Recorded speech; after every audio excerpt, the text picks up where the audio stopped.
Hi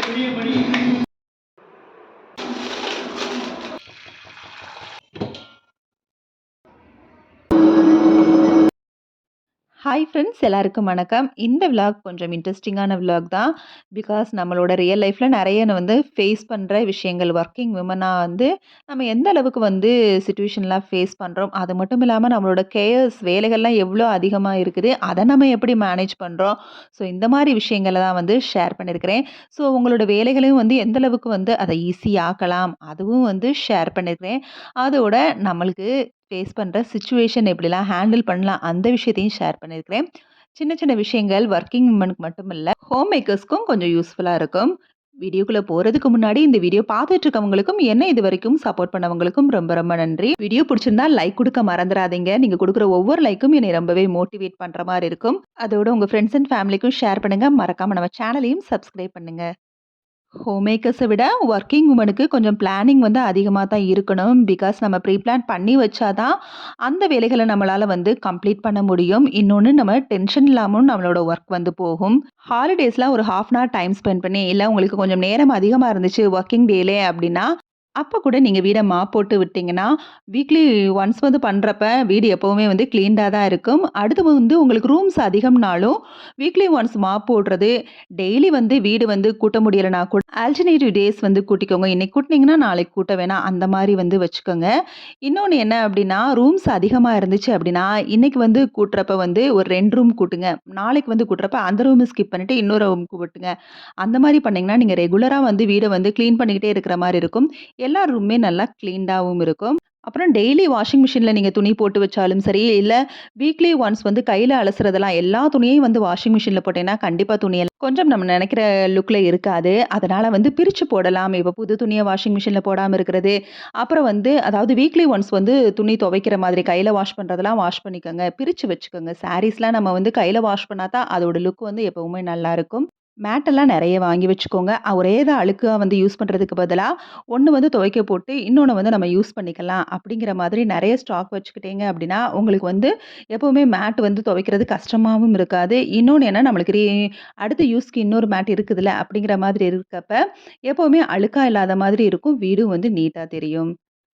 அடுத்து முக்கியமானது சமையலுக்கு தான். ஸோ ஹாலிடேலேயே அதோட பிளான் பண்ணிருங்க. இன்னொன்னு, நம்ம தலையிலேயே பூராத்தையும் திணிக்காம நீங்க என்ன பண்ணுங்க அப்படின்னா, வீட்ல உள்ளவங்ககிட்டயும் ஐடியாஸ் கேட்டு, அது மூலியமா ஹாலிடேலேயே வாங்கி வச்சுட்டீங்க, ஸ்டோர் பண்ணிட்டீங்க அப்படின்னா, அதுவும் நியர்பை ஷாப் இருந்தா 2 டேஸ், 3 டேஸ் ஒன்ஸ் வாங்கி ஸ்டோர் பண்ணுங்க. அப்பதான் காய் ஃப்ரெஷ்ஷாவும் இருக்கும். ஃப்ரிட்ஜில வச்சு அதிகமா குக் பண்றதும் கொஞ்சம் குறையும். ஸோ இன்னொன்னு என்ன அப்படின்னா, நீங்க பார்த்து வாங்குற காய்கறிகள இந்த வீக் வாங்குறது நெக்ஸ்ட் வீக் வாங்காதீங்க. ஸோ நம்மளே ஒரே தான் வாங்குனா நம்மளுக்கும் குக்கிங் போர் அடிக்கும். கண்டிப்பா வீக்லி ஒன்ஸ் கீரைய சேர்த்துக்கங்க. ஸோ இந்த மாதிரி நம்ம பார்த்து பார்த்து சமைக்கிறப்ப நம்மளோட ஹெல்த்தும் நல்லா இருக்கும். வீட்ல உள்ளவங்களுக்கும் சமையல் போர் அடிக்காம இருக்கும். ஓகே. அடுத்ததா முக்கியமான ஒரு விஷயம். நெறைய சிச்சுவேஷன நம்ம எப்படி ஹேண்டில் பண்றோம் அப்படின்னு சொல்லி. ஒர்க்கிங் வுமனா இருந்தா நெறைய சிச்சுவேஷன் நம்மளுக்கு வரும். என் வீட்ல இருக்கவங்களே சில நேரம் நம்மள அ சில ஒரு ஹர்ட் பண்ற மாரி வேர்ட்ஸ் எல்லாம் சொல்லுவாங்க. "நீ சம்பாரிக்கிற திமிருல பேசுவ" அப்படிங்கிற மாரி இதையெல்லாம் நம்ம கேட்க வேண்டியதா வரும். இன்னொன்னு, ஏதாவது ஃபங்ஷன் வந்தா நம்மளுக்கு லீவ் போடுற சிச்சுவேஷன் ஒர்க்கிங் வுமனுக்கு வராது. ஸோ அந்த டயத்துல ரிலேட்டிவ்ஸ் என்ன சொல்லுவாங்க, "வேலை பார்க்கறதுனால யாரையும் மதிக்க மாட்டேன்" அப்படிங்கிற மாரிலாம் சொல்லுவாங்க. ஸோ இவ்ளோ சிச்சுவேஷன நம்ம ஹேண்டில் பண்ண வேண்டியதா இருக்கு. ஒர்க்கிங் வுமனா இருக்கிறது நெறைய வில் பவர் இருந்தாலும், ஆனா இந்த மாதிரி சில விஷயங்கள ஹேண்டில் பண்றது ரொம்பவே கஷ்டமா இருக்கும். ஸோ இதெல்லாம் நீங்க மைண்ட்ல ஸ்டோர் பண்ணிக்காதீங்க. நம்மளோட ஒர்க் லோடு, நம்மளோட சிச்சுவேஷன் எல்லாம் நம்மளுக்கு தெரிஞ்சும், ஸோ மத்தவங்களுக்கு எப்ப பார்த்தாலும் அத புரிய வைக்கணுங்கிற அவசியம் கிடையாது. அடுத்த டிப்ஸ் என்னன்னு பார்த்தீங்கன்னா, இது பருப்பு பொடி தான். இந்த மாரி பருப்பு பொடி, இட்லி பொடிலாம் நீங்க வீட்ல அரைச்சு ஸ்டோர் பண்ணி வச்சுட்டீங்க அப்படின்னா, ஏதாவது மார்னிங் உங்களுக்கு டக்குன்னு செய்ய முடியாது, ரொம்ப டயர்டா ஃபீல் ஆச்சு அப்படின்னா, பருப்பு பொடிய கொஞ்சம் நல்லெண்ணெய் கலந்து குடுத்து, ஒரு அப்பளத்தோ இல்ல ஒரு ஆம்லேட்டோ போட்டு குடுத்தோம்னா வேலை முடிஞ்சிருச்சு.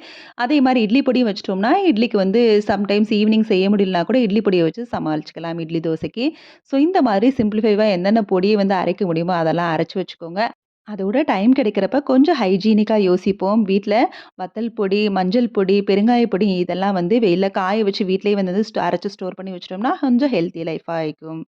அடுத்ததா நீங்க சாப் பண்றதெல்லாம் கொஞ்சம் ஸ்பீடா கட் பண்ணுவீங்க. மார்னிங் வெஜிடபிள்ஸ் இதெல்லாம் வேகமா கட் பண்ணிருவீங்கன்னா, நீங்க மார்னிங்கே அத செய்யுங்க. அப்படி இல்லன்னா நாளே உங்களுக்கு தேவையானதெல்லாம் சாப் பண்ணி நைட்டே வச்சுக்கோங்க. கவுண்டர் டாப்ல தேவையானதெல்லாம் எடுத்து வச்சுட்டீங்கன்னா, மார்னிங் அந்த குக்கிங் ஈஸியா இருக்கும். இப்ப காட்டுன கட்டர்லாம் பார்த்தீங்கன்னா, அது வந்து பீன்ஸு, கேரட்லாம் கட் பண்றதுக்கு அது ரொம்பவே சிம்பிளா இருக்கும். இதெல்லாம் நான் வாங்குனது ரூ. 100க்கு தான். ரொம்பவே வந்து யூஸ்ஃபுல்லா இருக்கும். டக்கு டக்குன்னு ஒரே ஷேப்ல கட் பண்ணி வேகமா வந்து குக்கிங் முடிக்கிற மாரி இருக்கும். அடுத்து ஒரு முக்கியமான விஷயம் ரொம்பவே, நீங்க வந்து அவ்ளோ ஹரிபரியா வேல பார்ப்பீங்க. ஆனா கடைசி வந்து மார்னிங் பிரேக்ஃபாஸ்ட் கூட சாப்பிட டைம் இல்லாம போயிருது. அப்படிங்கிற மாரி வந்து டக்கு டக்குன்னு கிளம்பி போயிருவீங்க. அந்த சமயத்துல இந்த மாதிரி ஒரு ஹெல்த்தியான பிரேக்ஃபாஸ்ட்டா இதுல முட்டை தான் நான் ஆம்லெட் தான் போடுறேன். அதுல கேப்சிகம், இன்னுமே கேரட்டு, பீன்ஸு குட்டி குட்டியா கட் பண்ணி போடுறது. இந்த மாதிரி வந்து நீங்க வந்து ஹெல்த்தியா வந்து ஒரே ஒரு ஆம்லெட்ட மட்டும் கூட சாப்பிட்டு போயிரலாம். அதனால எந்த காரணத்த கொண்டும் பிரேக்ஃபாஸ்ட்ட ஸ்கிப் பண்ணாதீங்க. அடுத்தது இடையில இடையில டாபிக் மாறி மாறி போகும். Grinder review. இந்த மாரி வந்து கல்லு இருந்துச்சு அப்டின்னா, எப்பவுமே இந்த கல்லு வந்து மோட்டர் வந்து பார்த்துருக்கிற மாரி வைங்க. அப்பதான் அதுதான் கரெக்ட்டான மெத்தட். அப்படி வச்சு தான் மாவரைக்கவும் செய்யணும். இது வந்து எனக்கு ரொம்பவே வந்து ஈஸியா வந்து நம்ம வந்து கிரைண்ட் பண்ணி குடுக்குது. இது வந்து பிரீத்தி காம்பேக்ட் தான். மாவெல்லாம் அரிசியெல்லாம் போட்டோம்னா, ஒரு 15 மினிட்ஸ்ல வந்து நம்மளுக்கு வந்து முடிச்சு குடுத்துரும். அந்த அளவுக்கு சூப்பரா இருக்குது. எந்த ஒரு கம்ப்ளைண்ட்டும் வந்ததில்ல.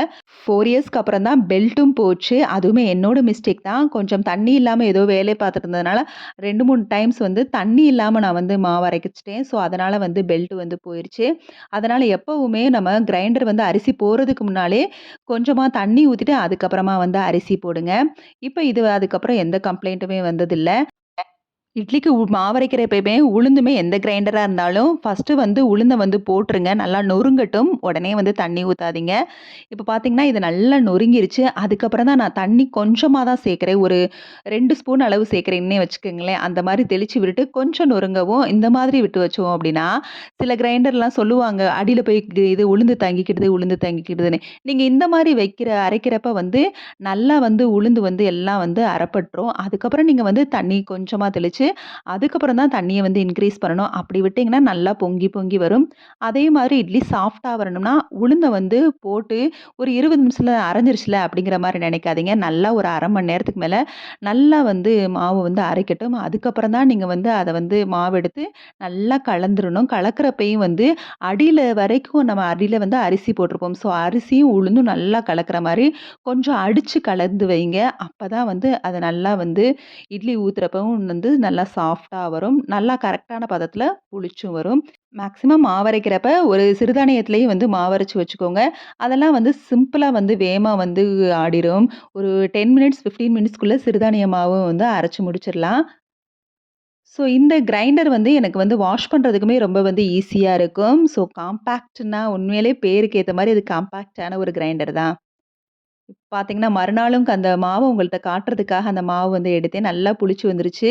அதே மாரி இட்லி ஊத்தணும்னா, நம்ம எடுத்து அப்படியே மேல எடுத்து தான் மாவ அப்படியே வந்து இட்லி ஊத்தணும். நல்லா சில பேர்லாம் அடியிலருந்து கலந்து விட்டுட்டு அதுக்கப்புறம் தான் ஊத்துவாங்க. அந்த மாரி ஊத்துனீங்கன்னா, உங்களுக்கு வந்து அந்த அளவுக்கு இட்லி வந்து சாஃப்ட்டா வராது.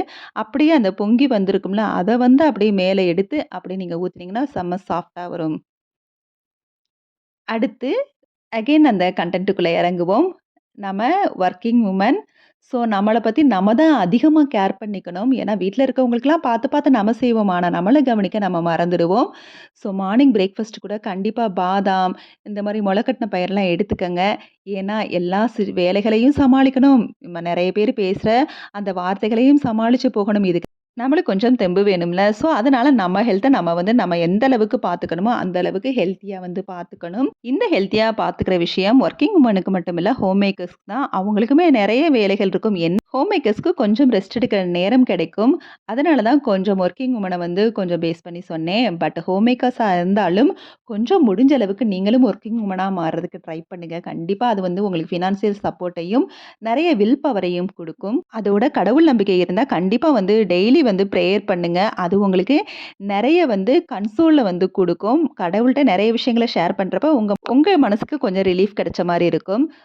ஸோ ஒர்க்கிங் வுமனா இருந்தா, கொஞ்சம் உங்க வேலைகள ஈஸியாக்குற மாரி ப்ரீ பிளான வந்து எப்பவுமே வச்சுக்கோங்க. இது இல்லன்னா அதுன்னு ஆல்டர்னேட்டிவையும் நெறைய வச்சுக்கோங்க. நம்மள பத்தி யாரு என்ன வந்து தேவையில்லாம பேசினாலும், நம்ம வந்து அத வந்து காது குடுத்து, அதுல வந்து நம்மளோட நேரத்த வந்து தேவையில்லாம செலவழிக்க வேண்டாம். நம்மளுக்கு ஒவ்வொரு டைமே வந்து கோல்டன் டைம். ஸோ அதனால அவங்கலாம் பேசுறவங்க அப்படியே தான் அதே இடத்துல இருப்பாங்கங்கிற மாரி திங்க் பண்ணிட்டு நீங்க வந்து போயிட்டே இருங்க. இன்னொரு முக்கியமான விஷயம், வீட்ல இருக்கவங்களையும் உங்களோட வேலைகள வந்து ஷேர் பண்ணிக்கிற மாரி ஸ்டார்ட்டிங்ல இருந்தே பழக்கிருங்க. அப்போ உங்களோட வேலைகள் இன்னுமே ஈஸியா இருக்கும். ஹோம் மேக்கர்ஸா இருந்தா கண்டிப்பா வீட்ல இருந்தே கூட ஏதாவது ஏர்ன் பண்ற மாரி வச்சுக்கோங்க. பிகாஸ் லேடீஸ்க்கு ஏர்னிங் ரொம்ப ரொம்ப முக்கியம். ஃபைனலா வொர்க்கிங் உமனோ, ஹோம் மேக்கரோ ஹெல்த்தியா சாப்பிடுங்க. சுவர் இருந்தா தான் சித்திரம் வரைய முடியும். நீங்க நல்லா இருந்தா தான் உங்க ஃபேமிலி நல்லா இருக்கும். So be happy, be positive and be strong. Bye.